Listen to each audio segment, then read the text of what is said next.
Mga master, tila may magandang balita na paparating dahil po sa post ng DBM or Department of Budget and Management sa kanilang Facebook ay ibinahagi nito na si Secretary Pangandaman ay nag-share ng Philippine government is set to finalize a comprehensive study on the potential salary adjustment for government workers by the first half of 2024.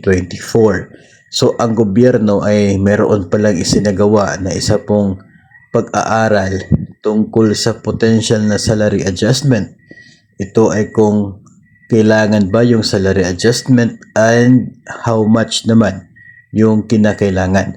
At matatapos ito by the first half of 2024 or sa susunod po na buwan ng Hunyo. So ito po mga master ay para po sa competitiveness and equitable compensation para sa mga government workers.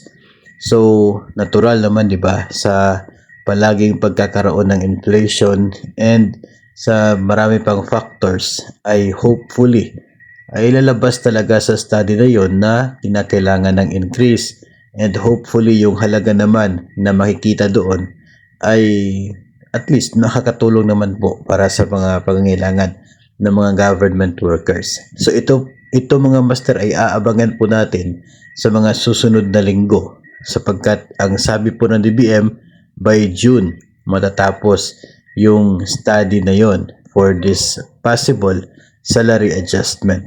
So tayo po ay mag-aabang ano yung magiging kasunod na hakbang ng gobyerno pagkatapos na lumabas itong resulta na nasabi pong comprehensive study. And hopefully nga ay tuluyan ng maisatupad ito pong pangarap ng mga government workers na magkakaroon din sana ng salary increase kahit po magsisimula ngayong taong 2024 under the Marcos administration. So just make sure po na kayo ay nakasubaybay po sa atin, sapagkat ibabahagi natin sa inyo kung ano man po yung magiging hakbang ng gobyerno sa resulta ng nasabi pong comprehensive study.